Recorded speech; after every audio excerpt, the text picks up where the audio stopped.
Jenny ain't here to keep us in check. Wait for the lie to go. There we go. Y'all ready? Yeah. All right.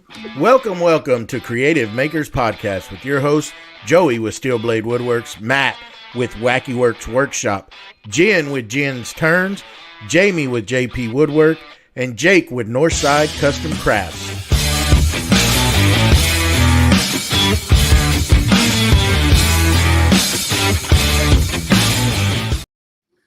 Welcome everyone to Creative Makers Podcast, episode 33. I'm Joey with Steel Blade Woodworks, and today we have Drew Fisher with Fisher's Shop. How you doing, Never Drew? heard of him. Pretty good. Yeah. So we usually get going here by just asking you to give us a little background of how you got started doing woodworking. Oh, okay. Well,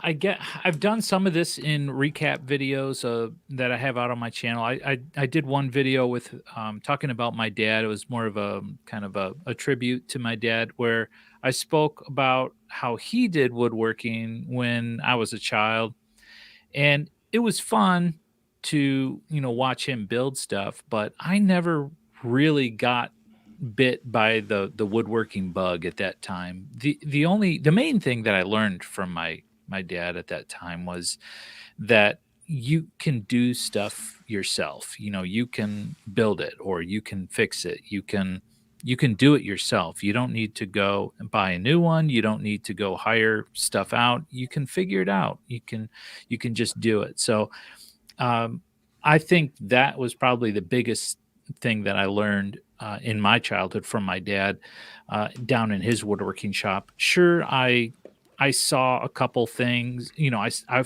was familiar with the tools, and I built some little stuff myself. Like, I remember as a kid, I built a squirrel trap because I wanted to see if I could catch a squirrel, and I did, and it worked, and I caught a squirrel. I didn't know what to do with it once I caught it.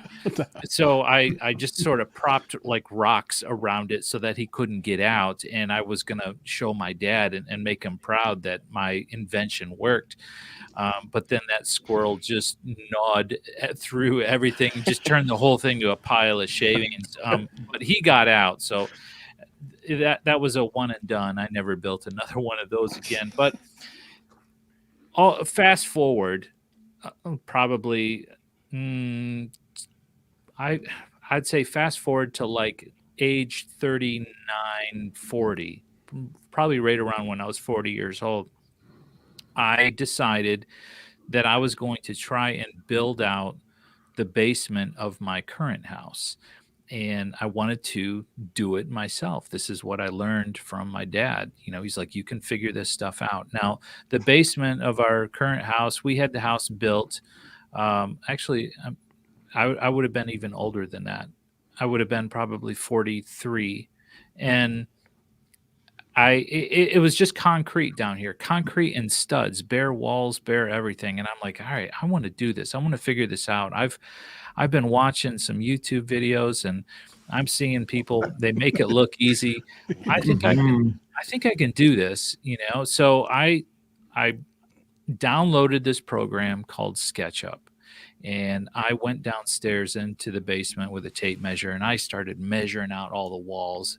I'm like, okay, this one is 9 feet long, and then it takes a dip in for a couple feet, and then it goes all the way down there. So I drew it all out in SketchUp, and then I had this kind of a blank slate, and I just started drawing lines and figuring out, where do I want bedrooms. And I had no idea about how to frame a wall or what code is or all the things to keep into account, like for electric and for HVAC and for plumbing. And I had no idea, but I just started drawing, and I came up with this picture of what I want my basement to look like. And I just started doing it. So first step, it's like, okay, I used tape on the floor, and I actually mapped out where all the outlines of where all the walls need to be. And actually, the room I'm sitting in right now down in my basement was the very first room down here I built. And I did the walls, I did all the electrical, I did the plumbing, I did the HVAC and all the trim and all the flooring and everything down here. And it was a huge job. And I'm sure I saved a ton of money doing it myself, but it also took me quite a while. But during that time, I had to accrue a collection of tools that I didn't have that I needed to get the job done. And one of which was a table saw. And I figured a table saw is really going to make all this casing work pretty easy. And plus I could use it for some other things. So why don't I just go to Lowe's and I'll buy a table saw? I mean, a table saw is a table saw, right? They're all the same. So I went to Lowe's and I'm like, I need to buy a table saw. I'll take that one. It's blue. I'll take the blue one. I had no idea what I was looking for. And so I ended up getting this cheap job site Cobalt table saw. And it was a death trap. I'll tell you that right now. But after doing all of this and after acquiring all these fun tools, I realized this is kind of fun. It's a lot of fun to just work with your hands and build stuff. So that's when I talked to my wife and I said, Danny, you know that room down in the basement that I had drawn that was going to be like our big storage room and have all the shelves all around it. I'm not going to do that anymore. And she's like, well, where are we going to put our stuff? I'm like, well, I'm thinking we'll just not have stuff. And she said, well, okay, I guess, so the big storeroom is what my shop is now. And if you kind of walk down the other side of where my shop is, past the water heater, past the furnace, and all the way back towards the breaker panel, there's one set of shelves back there. And that's where all of our stuff is that we need to store. So like, that's where the sleeping bags are. And that's where the camping equipment is. That's where all of our Christmas tubs are. But that's it. So we don't have any other storage in the house at all for anything. But it's kind of been nice, so we've kind of had to adopt this new ideology in the house. It's like, if you don't use it, you got to get rid of it because we don't have any place to store it in this house. But that's how the shop came to be. And in the process of me building out the basement, like I said, I had to watch a lot of YouTube videos. I would watch some of them and they were so bad. They were so boring. And I was just like, come on, just get to the point. Just show me how to do drywall. Just I don't care about your dog or whatever, and they're just trying to make it entertaining, but it's like, no, just get to the point. And I kept thinking, I could do this. I could do that a lot better than that guy did. And you know what? I probably could make it funny, but I would just want to do a video. I would want to get right to the point because that's what most people are looking for, right? When they're searching for how to do something, they just want the answer and they want to get gone. And that's what I wanted. So it's like, all right, you know what? I'm going to start doing that. So if you go way back in my catalog, in my video catalog, I have a couple videos that are like that. I think I've deleted quite a few of them, but there are some where it's just like, okay, this is what I want to show you today. Boom. And I get right into it. And there's no storytelling. There's no comedy. There's no nothing like that. And it wasn't until I'm kind of deviating off of the original. Hey, you're fine. You're fine. Keep going. Keep going. It wasn't until I did a review for a Rikon bandsaw.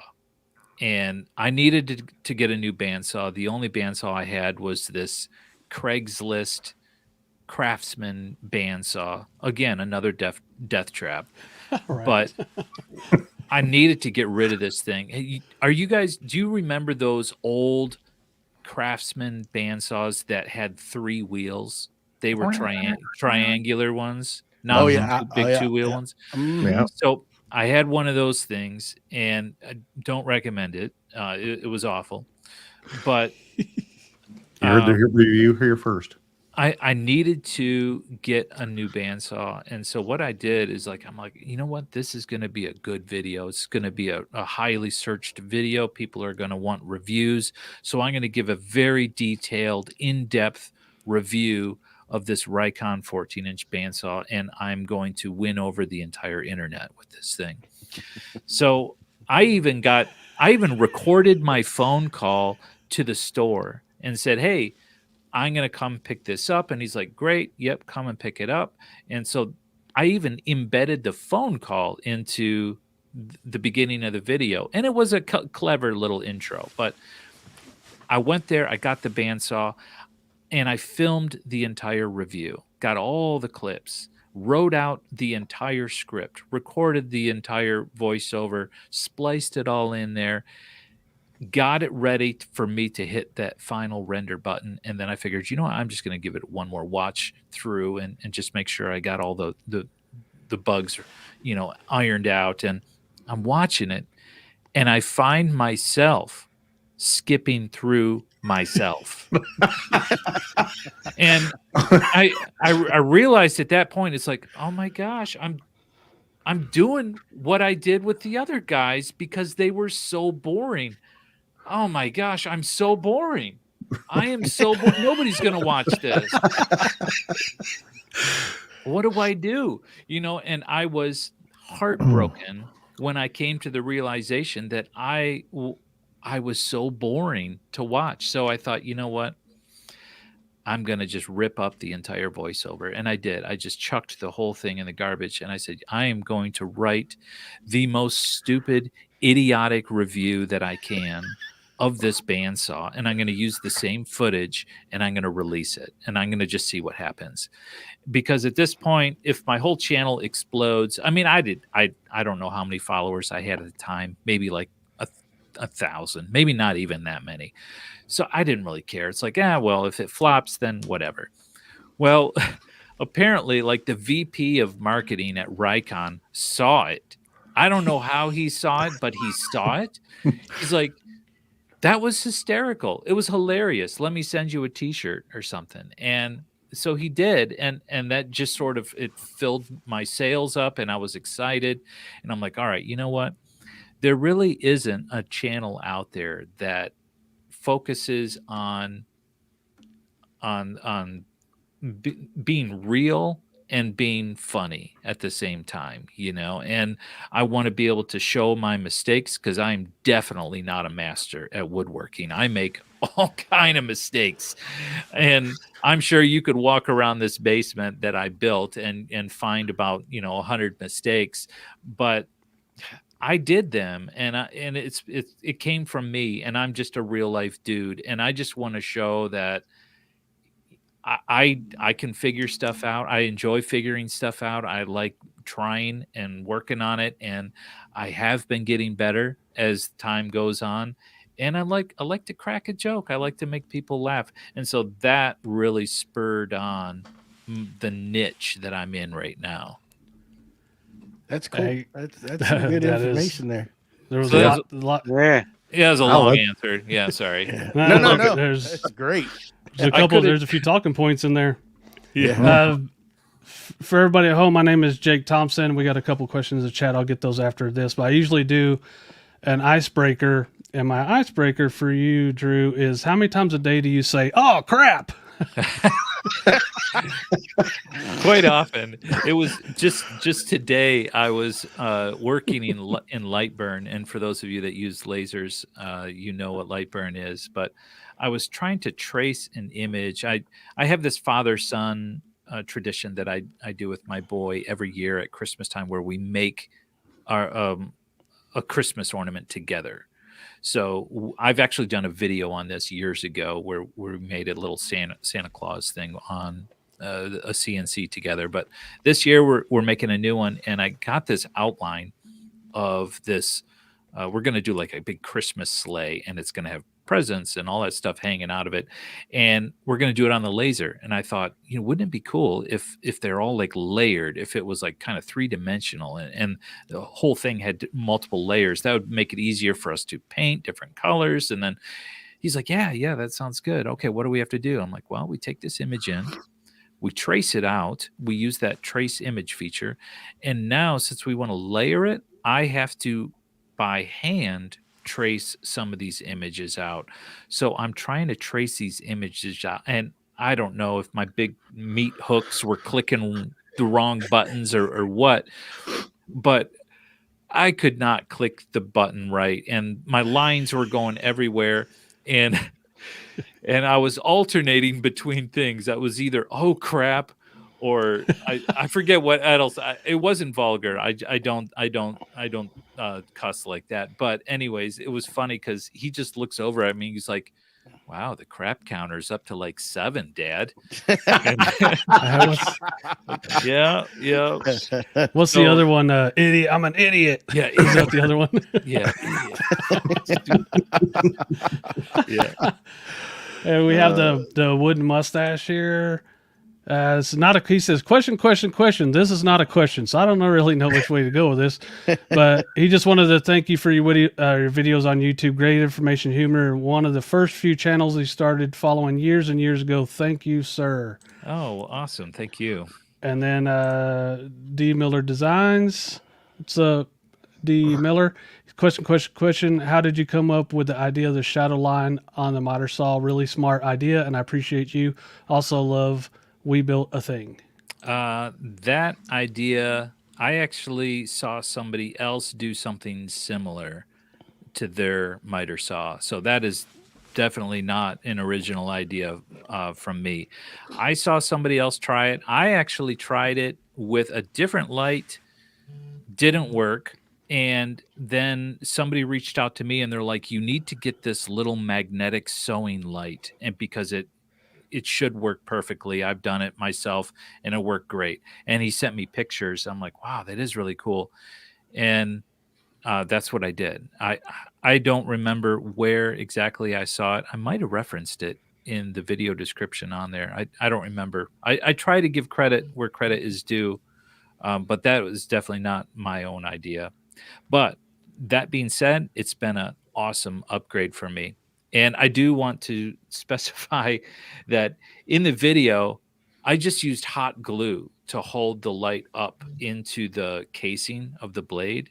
And I had all these people telling me, that's not enough. You need to do more than just hot glue. It's gonna fall down and into the blade while you're using it. And I'm thinking, I don't know. I mean, hot glue's it's pretty strong. I don't know why it would come loose. It came loose, and they were right, and I was wrong.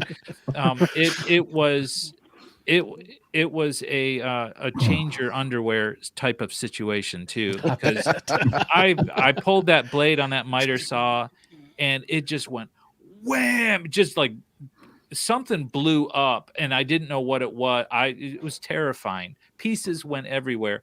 Basically, that light came loose just from being just from the vibrations over time.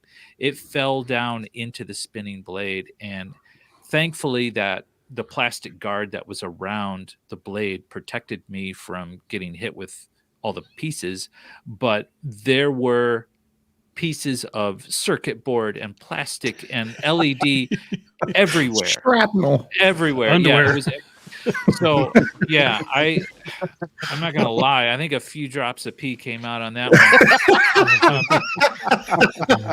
So It wasn't happy pee.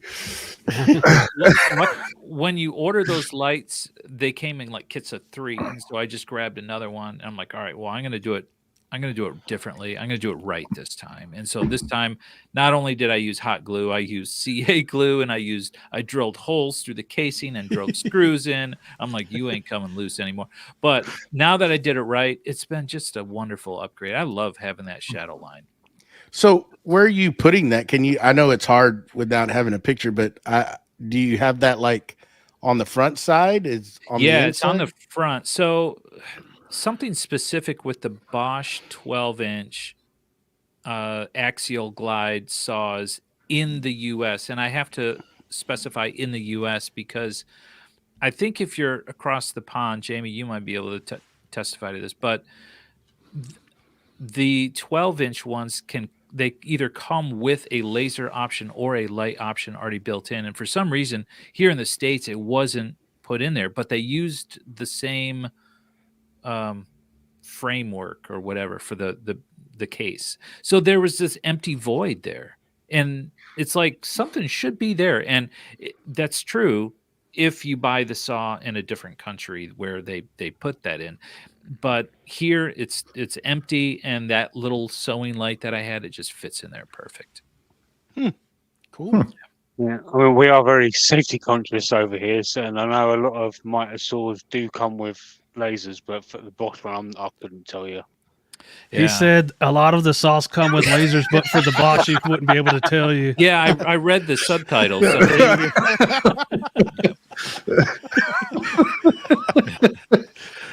Oh my goodness. That was good. That was a good one, Jake. Yeah, I like it. Thank you. Hey, Drew. I'm Matt with Wacky Works. Yeah. I have a Onefinity as well. You have one, and I love your table, how you're able to flip it. And how's that working out for you, especially now that you got your homemade router or lathe that you have on it? Oh, right. Well, the lathe is just detachable. I mean, it's sitting on a shelf right now collecting dust, because the only reason I built that lathe is so that I could do the Pins.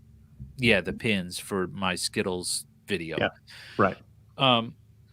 The table itself is awesome. It worked out wonderfully. It's been perfect. There are probably a couple things that I would have done differently. Mm-hmm.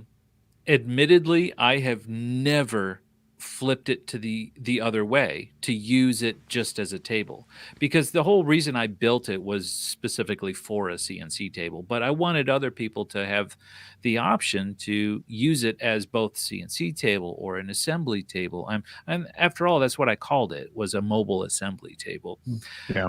Anyways, what I would do differently, like where the legs fold down, I have a whole thing of T-track across that whole front and along the back where the legs can slide into. And that was so, like, if you wanted to reposition the legs, or, well, you're never going to do that. You're never going to reposition the legs any other place. Just bolt them into the side and save like $30 on T-track. And that's what I should have done. But Rockler was like, hey, we're going to send you more T-track than you know what to do with. So Okay. they did. They sent me a ton, and that's why I kind of went crazy on the top, which has been perfect. I love having the T-track as opposed to other hold down techniques. A lot of other people use like the T-nuts, and I'm like, I don't want to do that. I want something fast, that I could just slide in there really quick and hit a lever, and it's been perfect. And people ask me, they're like, well, you have no wasteboard that way. And that's true. I don't have a wasteboard. And I have run this Onefinity for, I don't know how many years I've had it now. Probably over 3 years now. And I have never made one cut on the surface. That's because for every job that I have that is a cut-through operation, I just throw another board down, like a little, something that's going to lift the piece up a little bit more. Or I put some risers in it so it holds it up off the surface. I have never once cut into the surface. I've never once come close to gouging any of that T-track. So it's a good solution for me. I like it. Super pleased with it. Yeah. You know that out of all the times that just the simplest thing like that, I never even thought of doing. What's that? I was Putting thinking something the underneath. same thing. Just put it The same thing. It's crazy. Your mind goes so many different ways, and especially like on a CNC. Well, I have a spoil board. That's what it's for. I cut through and I mar it, and then you just resurface it. Yeah. Something that simple, I have never thought about it. Just Just put raising the piece up? Yeah. Or what? Put a piece of wasteboard. That way you never mess your board up. So like if you have a fancy, some of us influencers or makers, we get real bougie in our shops, right? And we like to make things look real nice. I never thought about just putting something underneath it so you wouldn't mar your surface. I just never have. I'm just like, well, that's what it's for. Let's just wreck it and then we'll resurface it. Yeah. You know, crazy. Because I tear mine up. I tear Yeah, the I crap do. out of mine. Oh, do you? Oh, yeah. Yeah. Yeah. Not anymore. Thanks, Drew. Well, for all those, I was talking to you during the pregame or before the show started, telling you about all the Halloween lanterns that I've done, the cedar jack-o'-lanterns. I made over 400 of them, so I probably made about 450 of those lanterns, and all of those were cut on the CNC. Well, just about all of them. I cut a few on the laser just to prove that it can be done, but most of them were on the CNC. Cut them all on there, and all what I did is I just had strips of 1/8 inch like subflooring, that you can get super cheap at Lowe's or Home Depot, and I just cut a super thin sheet of that, or like 5 inches or so, because the fence pickets are 5.5, and I just plop that down first. Plop my picket down. I use 2 clamps, one on either side. And what I found is best for clamps and faster than anything else that I've seen other people do. And it's safer too, because it keeps the clamp away from the workpiece, is just take like a scrap piece of stick, like, something like this long that you would use for, like, say, a cutting board or whatever. I grabbed a piece of, whatever, it was cherry, and another one was walnut or whatever. And I have my clamps away from my workpiece, but I put that stick down right on the edge, and then I clamp down onto, like, say, the middle of the stick. Yeah. And then I don't see a lot of people do that, but what that does is it keeps your clamp away from, any bit that's going to be coming near it. And if it does hit, it's going to be hitting wood, which is fine. But you can also clamp a piece down so much quicker doing that. And I don't know, I found it to be super easy, easy enough for me to make like 450 of these lanterns. Just 450. Yeah. Just for Only. Okay. Hello, everybody. I am Jamie from JP Woodwork. Jake, you can got to translate real quick for us. No. Good. I think you got that one. All right. Okay. So over the years, how many things do you reckon you have thrown into your neighbour's yard? Oh, thrown into the neighbor's yard. I don't even remember how that became a thing. It's awesome. I'm trying to remember that, like, the very first video where I mentioned my neighbor, but I think it was, I guess, once I found my niche of, it's funny if you say a joke. It's funny if you say an unexpected joke, and it's even funnier if you deliver it in a deadpan kind of way and you don't laugh at your own joke. And when people think you're serious and they have to write a comment asking, "Are you serious when you said that?" Hey, it's just going to help out the video, right? It's more comments. But yeah, I don't remember when I started doing that. I must have said something goofy about, I remember in one early video where I was doing like a study on dust collection, and I made this like little dust shroud to collect sawdust off of your miter saw. And I was weighing the different collections of dust, and I think I said something like, so I borrowed a scale from my neighbor's meth lab, and I poured out the sawdust here, and it looks like this is coming to, and I just delivered it in a way where it was like really smooth, and you really would have to be listening to catch it. But it was a huge hit because I had all these comments from people just dying laughing from that one joke. I'm like, oh, maybe I got to hit the neighbor jokes a little bit more. And I just started doing that. And I thought, okay, well, I could say I stole this from my neighbor, or I could say that I did this to him, or I need to talk about where I get rid of, my scrap or my sawdust. I could say, I dumped it in my neighbor's pool, stuff like that. And truth is, my neighbor has no idea what I do. No, I mean, there was one time Super sneaky.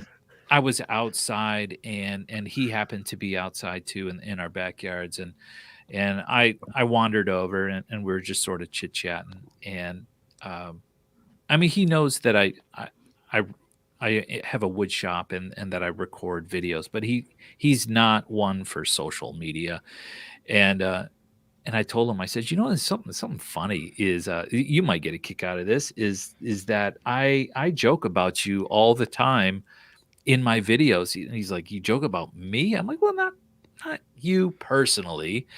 I just say that I steal things from you, and that like I, you know, pull pipes out of your basement to use for my projects, or I steal lumber off of your stair treads. He thought it was hilarious. He thought it was great. He's like, oh my gosh, I gotta watch some of your videos then. I'm sure he never did, but anyways, that's it. So if you're ever out there and you're wondering, does Drew really hate his neighbor that much? No. Well, we're actually really good friends. That's pretty genius. That's good. So why don't you give us a little rundown of your shop, and for all the guests out here that are watching and stuff, lay out your shop for us, maybe your size and maybe some of the tools that you do have in there. Oh, okay. Tools, that's not going to be a problem at all. Size, I think it's like 16 feet by 12. I think that's it. 16 by 12. And then once that's the main room, main part of the shop with the table saw. Then back behind that, like past the water heater and the furnace, that's what I call the robot room. That's where I have my CNC, and that's like a little 10 by 10. And that's it. That's all the space that I have to work with.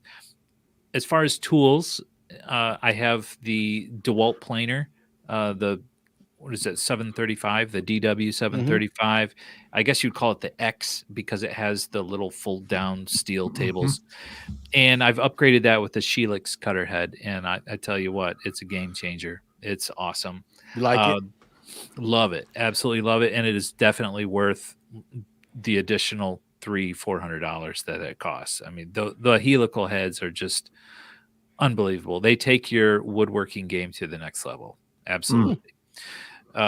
So I have that planer. It has been completely disassembled and reassembled multiple times. I know the DW 735 inside and out. So at this point, if it were finally to give up the ghost and break, I would go and buy the exact same planer. Because, well, number one, I have no more room for anything bigger. And that is kind of like the biggest you can go before you buy like a floor standing planer. And plus I know it so well. So next to that, I have a flip cart that I have with the sanders on either one. I've got that rigid spindle belt sander, and then I have the big 12-inch disc sander. That is also a game changer. That's like the only good thing that comes out of Harbor Freight. And I'm willing to argue with anybody that disagrees with me on that. But that big 12-inch disc sander, it's made by, I think it's Chicago Electric. And it's awesome. It is awesome. It's heavy. It's cast iron. The surface though is I think that's aluminum, but everything else is cast iron, and it's heavy duty and has never given me a problem.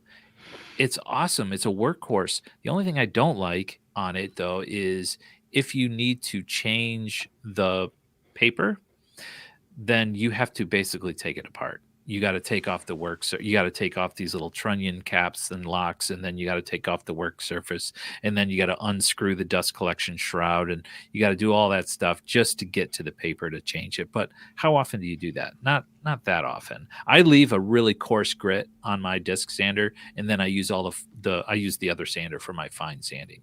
Right. Anyways, moving on. Next to that is my Rikon bandsaw that we were talking about earlier, 14-inch. I use that thing for resawing and I have upgraded that one with the toolless blade changing guide bearings. I was searching for the word there.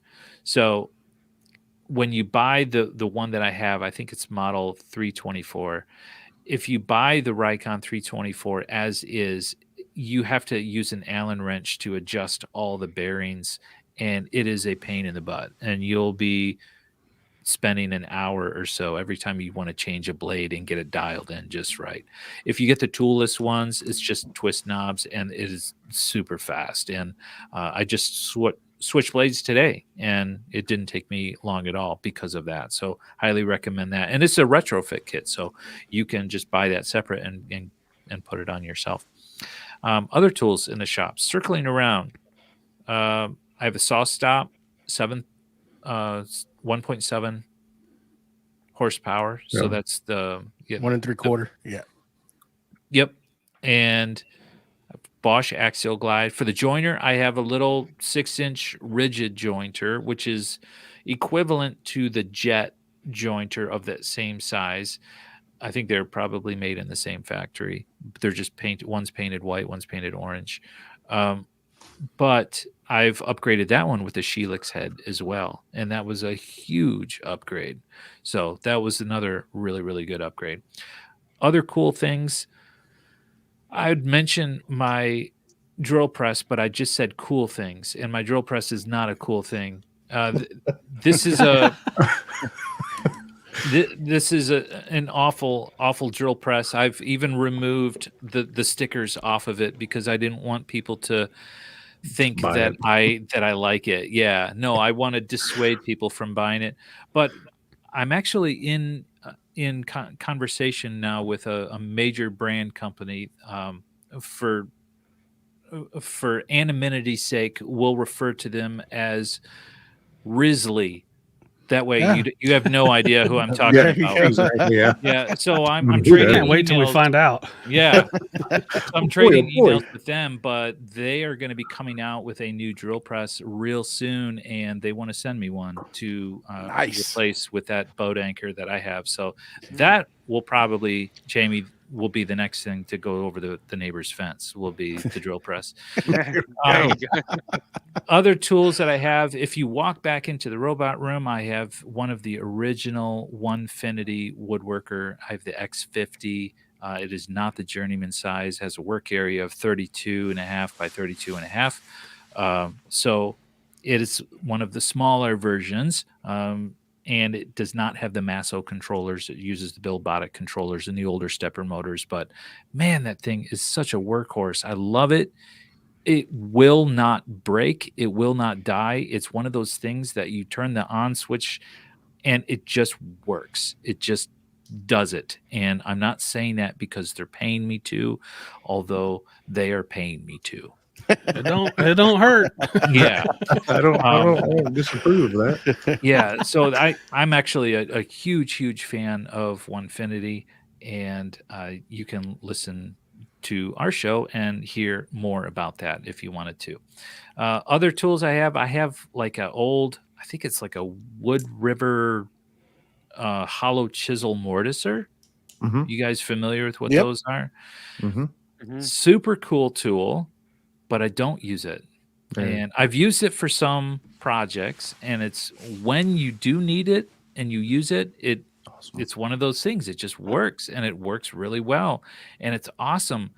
But when I use it, I notice that my plan sales go down, and that's because people see a tool that they're not familiar with, and they're like, "Oh, well, I guess I can't do this project then." And, you know, and they don't buy the plans. So I try to do my projects without using unfamiliar tools. And that's also why I don't do many videos where I use the CNC. Just because if I'm going to be trying to sell plans to do whatever project I'm filming, I want to make it seem as absolutely achievable as possible so that anybody can do it. And if I use a hollow chisel mortiser, people are like, what in the world is that? How does a drill press drill a square hole? It doesn't make any sense. He's an That's alien. pretty much it for size and tools that I have. I'm as far as like other basic tools, I'm on the rigid battery platform.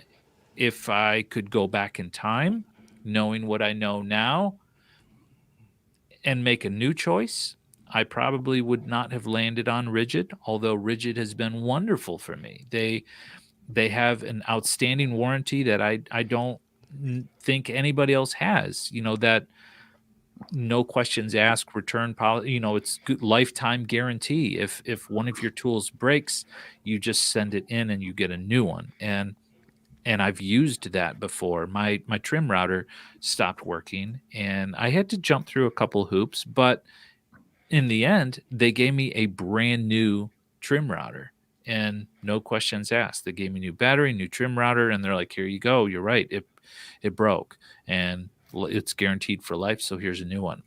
So I don't know of any other tool company that does. I know like Stanley used to do that ages ago, but if I had to make a new choice, I would probably, do the buy once, cry once, and I'd go with the Milwaukee platform. I like the Milwaukee tools a little bit better. They're a little bit more, I'd say, form over function, but rigid is definitely function over form. Their tools work, but they're big, they're bulky, they're heavy. But they work. Milwaukee is sort of like kind of like I don't want to say they're like the Ferrari, but I do because they're red, and a red Ferrari is like Magnum PI. I don't know, but There you go. There you go. Gotta get the mustache. They're cool. I like Milwaukee, and knowing what I know now, I probably would have gone that way. Not quite to Festool, but I think if I had a Festool everything, I'd be scared that I was going to drop it or whatever. Oh no, Yeah, no. but They sit in a corner away from everything else until you need to use it. and you have to have you have to have them all backlit with LEDs so that they look nice. Yeah. Yeah. Have you been looking at my stuff? It's not 3D printers. We don't Oh, use what- them. We just showcase them. That's it. Yeah, They just, yeah, just sit over there in the corner. Yeah. So a while ago you mentioned SketchUp. Yeah. And a few years ago I tried to do something on it. I just couldn't do it. And there's some people get it and they understand it, and I think there's like a straight line in the middle where you can't do it or you can do it. So do you have any advice on learning that, or tell us how you learned it? SketchUp, I think I watched a couple of videos and I was able to pick it up and run. I had a lot of time when I was drawing out my basement, learning, how to model in SketchUp, and then I started getting into like the goofy stuff where you can import other people's models, and I was importing in furniture and chairs and even like potted plants, just pull them in, and so that I could decorate this basement that I drew. And it got to the point where my file, it took like 5 minutes for it even to load up because it had to bring all this crap into memory. As of now, I don't even own SketchUp. I don't have it installed anymore. I don't use it at all. I pretty much completely switched over to Fusion several years ago, and that's the only thing that I use now. It's the only thing I model in, and I will tell you there is a huge learning curve, and I don't recommend going from SketchUp to Fusion because they do a lot of similar things. They're both modeling softwares, but they do them differently. And I mean, Fusion is parametric, and there's different practices that you have to do in Fusion to do it right. You can do it the wrong way. It'll still work. You can still model things.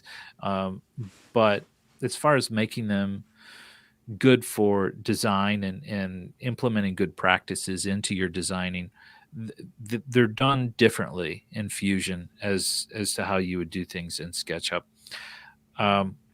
Not to diminish anything, I kind of view SketchUp as beginner mode, and Fusion is more like advanced expert. That's what you would do there. But the whole reason why I switched to Fusion anyways was not just because I thought, oh, it's what advanced people use. I did it for the animation. So where you can animate all of the part, you can do joints, and you can actually have the joints work and function and interact with one another. You could do sets of gears working together, and I do designs like that. But in the intro of many of my movies, you'll see a CGI animation of whatever it is that I'm about to build, and that's all from Fusion, and those are animations that I create within Fusion specifically for my videos, so that I could do that. And sorry, that table, like you had that table that you made where the ends were coming up and the side goes out, and that I saw that and I was like, how does he do that? yeah, so that's all done within Fusion. So they have like a design, and they have manufacturer tabs, and then they have animation tabs, or it's like a studio where you can go in there and you see your design, and then you have a storyboard, and you can set what you want the animation to do, and then you just sort of hit go, and then it does your whole animation, and you can tweak it, and you can add other things to it, and it works perfect for my needs in my video. But that being said, there are things that SketchUp does that I would argue are better than what Fusion can do. So like measurements, dimensions, all that stuff, it's so easier to measure the distance between two things in SketchUp than it is in Fusion. It's just a pain, sometimes. But yeah. So do I have any advice for you? No, not really. So if I couldn't figure I couldn't figure out SketchUp, am I going to be able to figure out the Fusion? If you're having a hard time in SketchUp, I really didn't give it like a good old college try. I like tried it for a few minutes and then never mind. That's actually good then, because you kind of have a blank slate still then, right? So yeah, it's blank. So there's a lot of people much smarter than me that have put together programs like Bob Claggett from I Like to Make Stuff. He's got a wonderful, course that he sells that's all about how to design furniture in Fusion, and they teach you from ground up how to do it properly, using best practices, using parametric, and how to design something. And you can do it's all at your own pace too, so you can start it, you can hit stop, and then come back to it like a week later if you want, pick up right where you left off. So that's my plug for Bob. There you go. There Good you go. So you did something in your shop that the light bulb just clicked in my head. You had such a smaller shop. It's not the largest shop in the world. And I see that you walk into your camera quite often. And crap. So you came up with this arm that you had. Yeah. Do you still use that? And where did you come up with that idea? That one came right out of my head. I figured, I think I need, some way to hold this camera more central, because if I'm trying to get a close-up shot of me pushing a board through the table saw, I can only get so close with the two lenses that I have. I only have two lenses for my camera. I have a 25 and a 50. That's it. So if I put the 50 on, it's like, I'm pretty close. And in post, I could probably zoom in a little bit more because it's filming at 1080p. So I could get pretty close that way. But for me to really get those nice close-up shots of, a cut that's going on the saw, or maybe I'm working on something small on the bench, I really need the camera to be, like here or something, looking straight down at me. Or sometimes I just need a light that's going to be shining down, a little bit more light on whatever it is that I'm working on. So I thought, I'll make an articulating arm, and then I could have it slide up and down a rail system. This is going to be great. So I built it, shot the whole project, released the video, and pretty much never used it ever again. Yeah, it's there. Awesome. It's there and it works, but the only problem is like if I want to use that, there's two problems. One is that just the time involved in setting it up. I got to go over to the cleat, loosen the rope, lower it down, unhook it, pull it over, get the camera off the tripod, screw it onto the arm. The other problem is the design of the arm itself. It has a hinge that can't be really stiffened up at the very, very top. So where the arm attaches to the main swivel on the trolley that goes up and down the gantry, Mhm. you can't there's no knob on there to tighten it up. So the arm is always going to be loose down at the bottom. And when you put a heavy weight on it, like a heavy camera, Yeah. it's always going to be doing this, just wobbling just a little bit, Mhm. and it's like, okay, well, it's not wobbling much. I'm not going to notice that. Well, I've taken video with that. And then in post, as you guys know, with most of my videos, I speed them up. All the footage that I have is always sped up. So I'm zipping around the shop doing all sorts of stuff. Well, now instead of the video, like doing this very, very slow, it's going, like that. And it's like, oh, that's super noticeable. I can't use that shot. So I sort of, I started not using it that much, and then I only used it for lighting. But then I started seeing the same sort of thing with lighting. Even if you have a fixed light on there and you're filming the wall, well, you can see movement in the light on the wall. It's like, oh, I can't even use it for lighting. So yeah, right now it is an excellent, excellent dust collector as well as a conversation piece. So it's collected a fair amount of dust while it sits up there. And every now and then somebody walks into my shop and they're like, what's that thing? And I'm like, oh, just wait. It's super cool. And I lower it down and all this dust falls off of it. And they're like, oh, well, whatever it is, you don't use it often. I'm like, yeah, you're right. Yeah, but made a cool video though. Yeah. All right. So I've heard you mention a few times that it wouldn't be Fisher's shop if you didn't overcomplicate stuff. So my question is, what project have you made that has pushed you to your limits?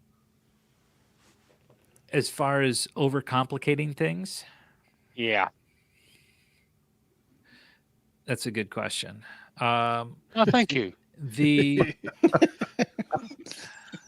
What have I overcomplicated the most? I think the gaming coffee table, I'm very proud of that design because that one is 100% me.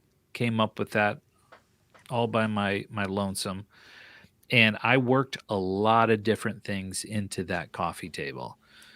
And when it's all put away and it looks like an ordinary coffee table, you can't tell that there's anything unusual about it at all.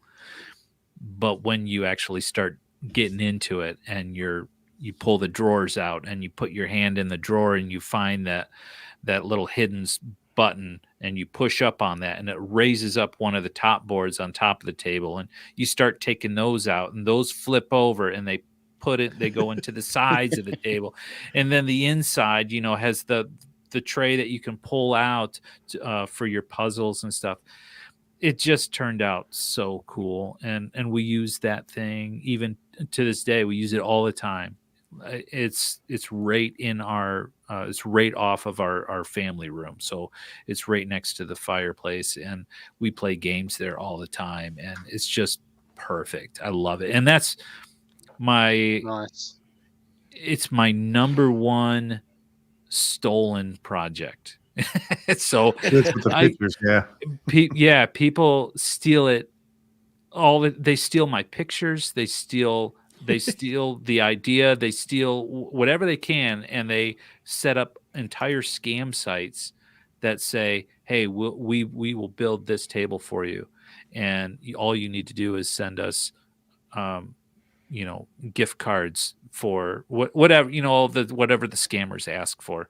And I tried to get as many of those shut down as possible, but they just keep popping up, and I've just sort of given up. But that's one particular project that I think I've overcomplicated quite a bit, and it actually worked. It actually turned out. As a fellow podcaster, right, I always like to, ask individuals, how do you manage y'all's time? Like, we're all tasked with certain deals, but sometimes it's a little difficult to try to get your own stuff done, for your own pages or whatever, and try to do all this. How do y'all do it? Or do you find it, pretty hard managing that to try to get things done for both? I mean, what's good for me is that my two jobs are work from home. So Fisher Shop is not my only source of income. It's not my only job. I have another job, and that one is also work from home. So I'm home just about all the time, which means I have no life and no friends, but I'm always home. And so I've got lots of time on hand. So me and the guys, Bruce and Mark, we record our show typically every Tuesday morning. So every Tuesday morning at 10, I'm down here in this little studio, and we're recording that show. That's the logo for our podcast, We Built a Thing. And then usually in the afternoon or so, I grab their sound files and I pull them back onto my computer, and I start doing the edit. And I've gotten really good. I've edited 230 of these episodes already, and I can now, edit a show in probably 2 or 3 hours. So I get a little bit done on Tuesday, and Wednesday morning I get a little bit more done, and then we launch the episode. I send it out to Bruce, and he fires it off to everybody. So as far as managing the time, I think Bruce and Mark, we each have our own roles to do. We each take a piece of the pie and we tackle it. And if it looks like one of us is not going to be able to do it, the others kind of jump in and pick up the slack. It's been a real team effort, and it's been awesome. And I couldn't have asked for a better couple of guys to work with. Yeah, I mean, that's a lot of shows. So congratulations on that. And Thanks. It's it's tough. It's a lot of work, trying to do your own content and do this, and like us, we're all tasked with jobs, but sometimes, things come up and we gotta be, hey, we're not gonna be able to do it, or, somebody can't be here. So kind of like when we did this was one of those deals why you see so many hosts. Is my mentality was, well, if somebody can't be here, the show can still go on, or we have two people out, family, things come up and you can't always be there. So yeah, it's pretty interesting to hear that side of the house, to see how y'all manage or other people do it. Yeah, and there's been times like that too, where Mark has a huge hunting trip that he really wants to go on, or Bruce has some family matters to deal with, and they can't record on the Tuesday morning that we normally do. So sometimes at that point, they're like, well, do you want to just do a double this week, and then I can use the second show and play that next week, and you'll be back in 2 weeks, and then we could just get back on schedule. Sometimes we do that. We do doubles. And sometimes it'll be like, all right, well, we need some filler. We run out of content. We don't have enough things to talk about. So let's start doing some other segments. Maybe we'll, that's when I'll probably come up with like, oh, let's do the game show segments, where I can eat up some time, or we do the what ifs, or we bought a thing, or, all the other silly segments that we have in the show. If we run out of things and content to talk about, or somebody just needs a little bit of help, because let's face it, from week to week to week, there are times when you just don't, life gets in the way and you don't get any time in the shop. Yeah. You don't get anything done. And the thing that's, still on your bench is the same thing that you talked about 2 shows ago. And it's like, well, Drew, what are you working on? Well, I'm working on the same stupid thing that I talked about the other. I haven't done anything, So instead of saying stuff like that, it's like, well, let's roll into this other segment and hopefully keep people entertained. But yeah, we try to adapt. There you go. Yeah. Mm-hmm. Yeah. Go ahead, Jake. Nah, hey, it's time. that's it, man. He filled up an hour quicker. That was quicker than anybody. Wow. We gotta bring him back to another one. Yeah, we're gonna have to do a part 2 on this. So I guess I have questions. Buddy. I did my homework. I got a whole list of them here. Hey, that's that went quick, really. Wow. Yeah, I like it. There you go. Hour. That was professional. Yeah. What we usually do here is just if you want to just tell everybody out there that's listening what you got coming up, and hopefully it's not the same thing you talked about.